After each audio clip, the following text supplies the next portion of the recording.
Good morning, everyone. These are our fireside chats, and it's a delight to share all this with you. Thank you for tuning in. Let's pray together. Heavenly Father, Divine Mother, Friend, Beloved God, Jesus Christ, Babaji Krishna, Lahiri Mahashaya, Swami Sri Yukteswar, Beloved Master, Paramhansa Yogananda, Saints of all religions, dearest friend Swami Kriyananda, humbly we bow to you all.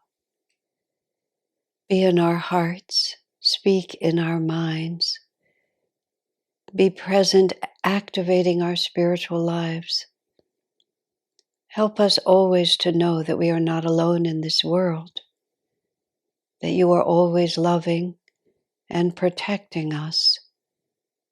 We are your children, making our way from delusion to enlightenment. Take us by the hand, lead us step by step through all the pitfalls of confusion and fear into the clear, free light of perfect love. Om. Peace. Amen.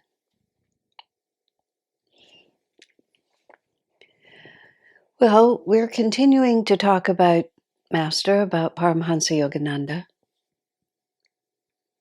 And I have been talking about these characteristically American qualities that Swamiji mentioned in 1982 in a satsang in Los Angeles, because we're about on the 10th or 11th of this whole series about Master. I wanted to sort of reorient us.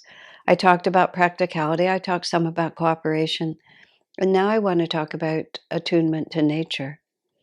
Part of the reason I am taking the time to go through all of these different aspects of the nature of our gurus and the nature of our path is because time passes very quickly, and realities that are self-evident at a certain stage of development of an organization or of a spiritual path or of a devotee, over time, unless attunement is kept, unless individuals dedicate themselves to remaining clear and attuned, often issues can get muddied.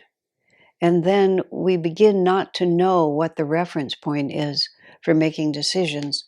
When I wrote this book, Lightbearer, my intention behind it was to include as much as I could of what I felt were the most important principles that Swami Kriyananda had laid out for us. Yes, I wanted people to understand him. Him in the sense of how the divine manifested through him. So we would have a dynamic living example of what it means to dedicate your life to God, specifically as a disciple of Master. Because otherwise, it's also easy to get confused as even as to what dedication means. But also, there were so many principles of Master's teaching and how it manifests in a creative way. I wanted to preserve as much as I could. So we don't want to become like fish swimming in water, that we don't know what we're doing. And that works fine as long as the water is flowing. But if we come to a branch where the river branches, or we find ourselves even as a spiritual family not quite sure what the most important things are, the more clearly we understand the principles on the most seminal level, not in the tiny way they express, but the most seminal. Because when we go back to the origin point, then we can be very creative about what we do, as long as we're all pulling from the same starting point. So Master's relationship to nature, again, it's one of those things that we sort of just take for granted, but it would serve us also to think about it, because there are many spiritual paths, valid spiritual paths, which are just much, that do not celebrate God's creation as much as they simply withdraw from it. And to see the world as an expression of God, even though we're quite accustomed to thinking that way, is not really, it's not really that historical, even. When St. Francis wrote his poem, Brother Sun, Sister Moon, where he personified all of these natural forces and wrote a poem celebrating the birds and the fire and the elements, all the things that he celebrated, the sun and the moon. That was a revolution when he did that. That when you would suddenly look at God's creation and see the divine through it. Swamiji carried out that same thought much more with a much more serious intention than any of us have than has been widely picked up. Of course, Bharat Cornell, Joseph Cornell, who's a founding member of Ananda and is a world-renowned nature educator and a revolutionary in nature education, has done a deeply inspired job of using nature as a doorway into a deeper spiritual understanding. And following in his footsteps, many are going down that path. But within Ananda itself, we haven't necessarily, as Ananda, we haven't necessarily worked with it as much as we might. Swami Kriyananda, in his way, just dropped a guideline into us with a song that he wrote, which he called Nature Channels, in which he talks about how different aspects of nature teach us about God. Trees standing firm hold the secret of inner power, give us when tested strength to endure. Stars send a message of light through eternity. Now I forget the last lines, but the stars send a message. Birds sing of freedom as they soar lightly on the air. So that we look at nature, but instead of seeing nature, we see the play of the divine behind it. And so Master himself, when he came from India and came to America, he tuned in to the reality of the culture and the land that he was in. And Swamiji, in that 1982 discussion, also talks about how this is the gift of the indigenous people here, because the characteristic feature of the indigenous people before the European settlers arrived was their whole life was so profoundly integrated with the natural world, and pieces of that come through, but it's very difficult. I believe it's difficult to live that life as they lived it, because everything about their world was so close to the natural world. I read in this book about Crazy Horse at the end of his life, when he had to just simply surrender and go live on the reservation. And he was required then to live in a canvas teepee because the buffalo were gone and they could no longer have buffalo skins. And he talked about the agony of the winters in the canvas teepee because the fabric flapped. And so when there were winter storms, it was chaotic and noisy inside the teepee. Whereas with the buffalo skins were heavy and held against the wind, so it was absolutely silent. I mean, who among us would ever have even thought about that? But for them, it was an extraordinary tapasya to lose the silence of the winter. We don't even know about such things, but they were a great people. What we saw, I say because of being a white woman in this incarnation, that's how I think about it. But I think I was more of an Indian. What they saw, what existed at that time, was the last remnant of the people, and their own tradition spoke of their golden age, which was in the past. You can tell by looking; their day was over. And Swamiji said something that's very touching about that. He said, we may think that the influence of the greatness of those people is gone. He says, but it's not. He said it's dormant in the land itself, waiting for its opportunity to express. And the modern ecology movement, Swamiji said, is a lot of reincarnated Indians, reincarnated indigenous peoples on this land who are defending Mother Earth and putting it back together again. The rhythms of all of this are so much longer than we know. We just look at these things in terms of my lifetime or my grandmother's lifetime. And we need to look at this from the point of view of Babaji and the point of view of Christ. And just the evolution, these evolutions take a long time. And they're purposeful because, you see, they provide the necessary learning environments for individual souls, as I was speaking yesterday. None of this is an end in itself. All of it is an exquisitely designed university for the individual soul to come to God realization. So when Master came to America, he knew by intuition, and he knew by attunement, literally to the land where he is standing.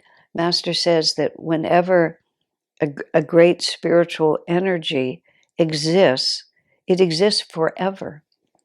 There's a story told when he went to visit the home of his disciple, Dr. Lewis, and he was in Dr. Lewis's house, and he was going up the stairs, and he stopped suddenly at the landing, the stairwell, the landing of the stair in the middle of the staircase. And he said, someone had an experience of God here. And it turned out that Dr. Lewis, when he was 6 years old, had a vision of an angel right there on that spot. He'd never spoken of it to Master, but Master was walking up the stairs, and he felt, that the divine was here. And it doesn't, I don't know exactly how to put that together in my head, but there it was. He says, because it never leaves. This is spoken of in pilgrimage. Master, why pilgrimage is so valuable. You go to the places where saints resided, and there's no time. Time is dissolved. The power, that would be the explanation. The power of their consciousness is outside of time. So we think it happened in the past, but the nature of that experience is that it's outside of time. So it's now. There's no then, and there's no future. There's only now. Master put his work in Los Angeles because he said that great souls had lived in that part of this country, and that their spiritual vibrations were still present there. And it made Los Angeles the Varanasi of the West, the most holy city of the West, Los Angeles. Whatever you see now, Master's tuning into a timeless reality. So part of what happens also, you see, it's not just the American consciousness, but the Dwapara Yuga, the shift from Kali into Dwapara, is the shift from separateness into understanding that everything is spirit. And my favorite definition of Sanatan Dharma, which is usually described as the eternal religion, but another definition is that which is absolutely my favorite, because it's just simply, this is reality. We are individual souls. We reincarnate. Enlightened beings come to show us the way. We have karma. We have chakras. These are not dogmas. These are simply that which is, will always be, will never cease to be, was never, it's not a fad, it's not a trend, it's not a civilization. It's the way things are. And those who are enlightened in all cultures come to this.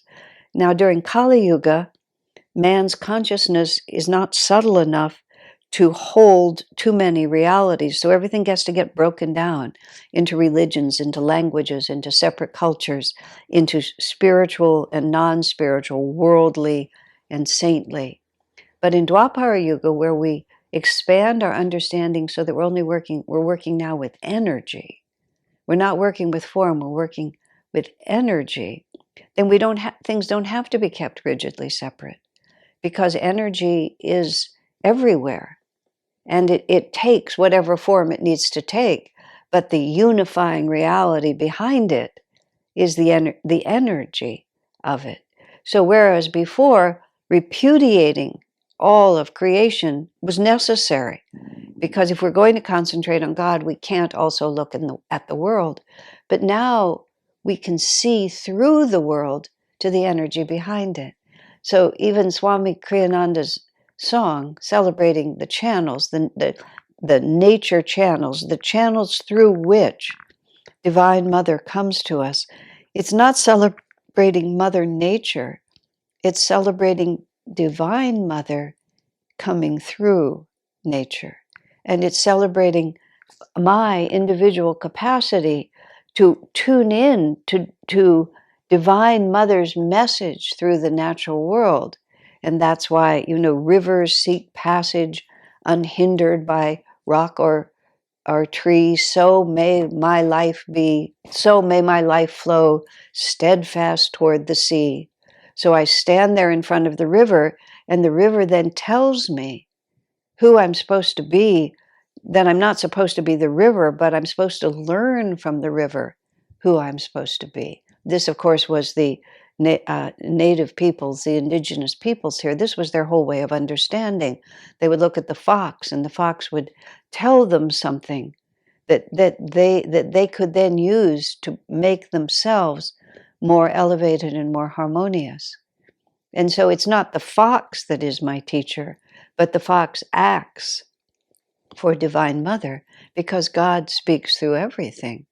And again, when St. Francis began to talk like that, no one had thought of it before. Let me phrase it differently. It was time for that new idea to come forth. So Master wants us to live in harmony.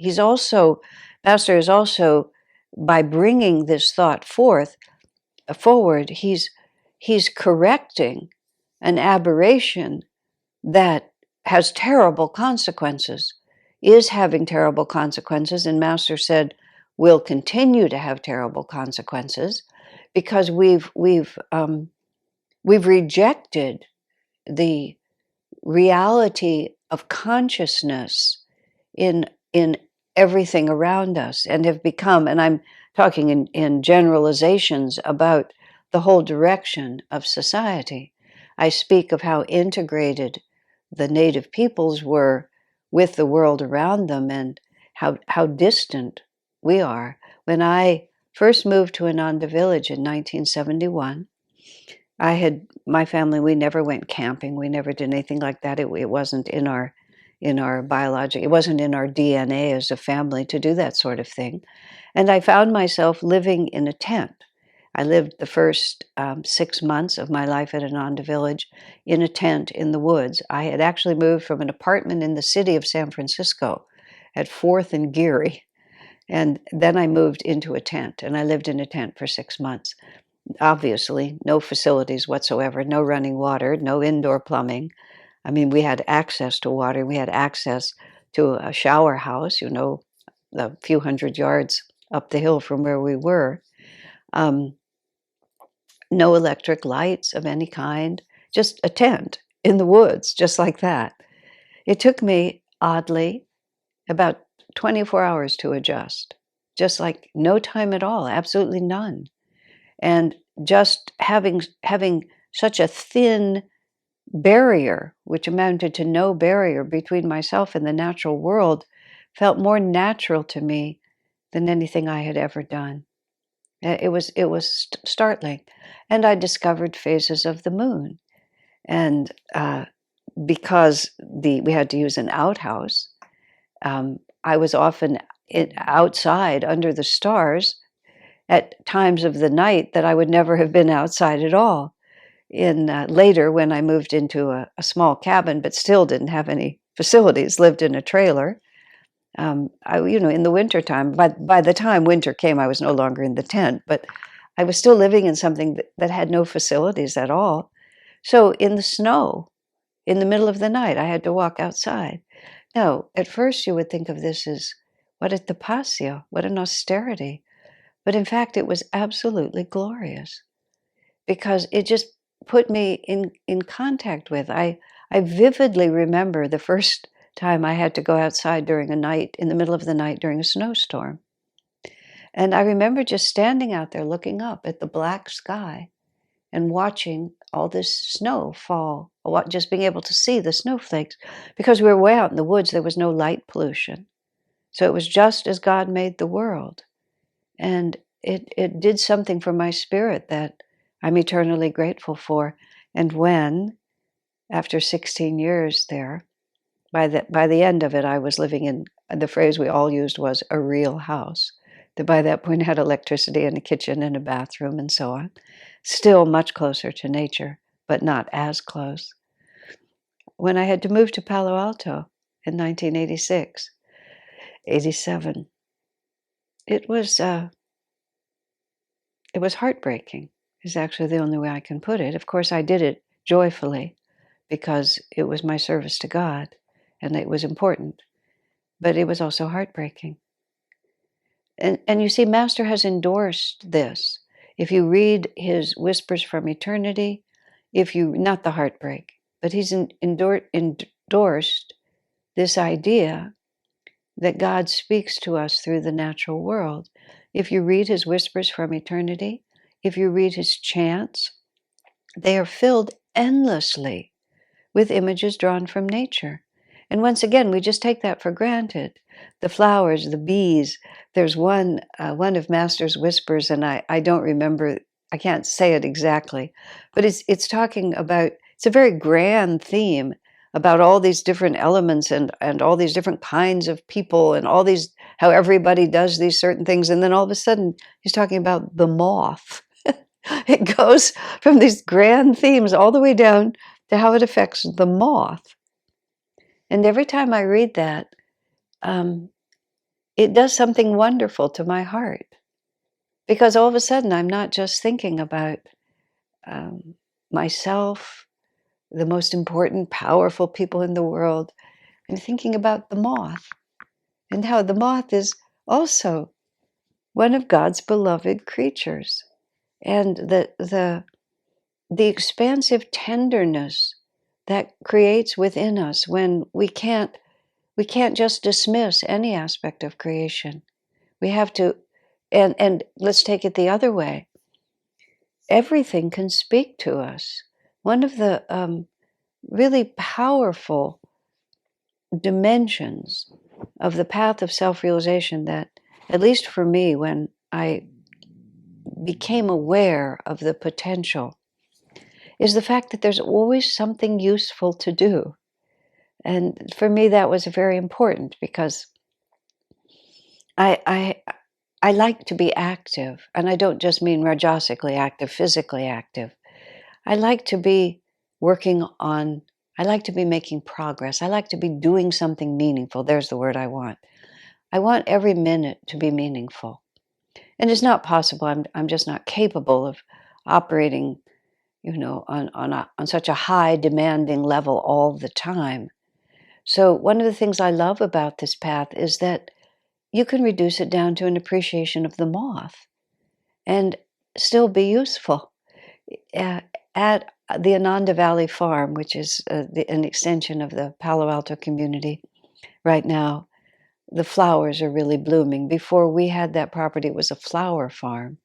So we don't cultivate flowers commercially anymore, but they still remember how to grow. And we plant some, but some of them they all remember how to grow. And so they delight us in the spring and summer. And these may have been planted, but these huge, like as big as a small dinner plate, these golden yellow flowers that look sort of like a marigold, but apparently are a species of sunflower. And so recently when the farmers were bringing us the fruit of their labors for us to purchase and to use, it was possible to buy a few of these flowers. And we brought several into the house here, and I took one of them and I put it upstairs by my bed because it's as big as a face. And it just sits there next to my bed, and it's virtually the first thing I see when I wake up in the morning. And there it is, and it's drinking up the water in the little bottle. I put it in a vase, but it didn't really look right in a vase, so I put it in a bottle because it's unpretentious. It's of the people, this particular flower, and its enthusiasm for life is so tangible that when I wake up and see it, it just makes me laugh as soon as I see it. There's a story told about Master that Swami tells in the Path about a rose that was in a little vase and it was near Master. And one of the nuns noticed, and it was just sitting there. It was a cut flower. It wasn't a living plant anymore. It was a cut flower. But one of the nuns was watching it, and when Master would move to another part of the room, the rose would turn so that it was facing Master. And then when Master would change his position, the rose would turn also to look at wherever he was. And the nun said to Master, "Sir, you have a new devotee." But it was true, because there's this living divine force. So when Master sings to us, "O thou blue sky under blue heaven," or whatever multitudes of verses, I have made thee pole star of my life. Pole star has a meaning as the fixed point, but pole star is also something in the heavens. We can actually walk outside and we can see where that star is in the sky. It's right there. It's talking to us. And it will give us energy. See, one of the things that's going on in this universe is that everything as an aspect of God is trying to give us energy. And once we get everything in this world is a relationship. And what's happened to our society as a whole is that we've isolated ourselves from the actual source of our power. Swamiji said when he was writing the Channel song, he said that the nature devas are deserting this planet, because the nature devas are the astral beings who help energize and guide the natural world. They're the fairies and the gnomes, and all of these things are true. If you read an Autobiography of a Yogi, when Master Sri Yukteswar talks about the astral world, he just lists out there fairies and gnomes and mermaids. It's just all these different lines of beings, lines of development that are all working together, for the enlightenment of everyone. And they're all there trying to help us. And Swamiji said that many of the devas and the fairies and so on have been trying so hard to get through to us, how we have to cooperate with nature, how we have to respect it, how we have to feel and commune with nature, rather than just trying to dominate and take. But we're not listening. And they're basically leaving us to our fate. And now, of course, this is all part of the divine plan. But Master has come to take us through the karmic consequences of the society's collective indifference. And those of us who are not indifferent, those of us who are attuned, everything happens first from the level of intention, of thought, of consciousness and energy. And just at the same time as God allows darkness to exist, as I was saying yesterday, those of us who are born to increase the light. And one of the ways is through our attunement to the natural world in the way that Master has taught us. Not to make it a God over God, because the natural world is not a thing unto itself, but it is a conscious expression of the divine spirit. And it's here to help us be closer to God. And all of this living reality, this is what I was trying to say, is always trying to talk to us. The native people were very astute at that. When a crow would come and stand in the window, or a fox would appear to you in your dream, or you see a wolf on the horizon, the question you would ask is, what is your message for me? What is it that you can help me to understand? When you look at the tree, you see it standing firm, holding the secret of inner power. It will give you some of that power if we become receptive to it. So even in the worlds that we live in now, which are often very concrete, I mean by that covered with concrete, and that the natural world is harder to access, there's always a way. There's always a patch of grass or a little flower, or a glimpse of a cloud, or a small tree, or. There's always something. And as disciples of Master, one of the responsibilities he has given us is to open our hearts and to draw God's presence to us, share that presence with all through his creation as well. God bless you, my friends.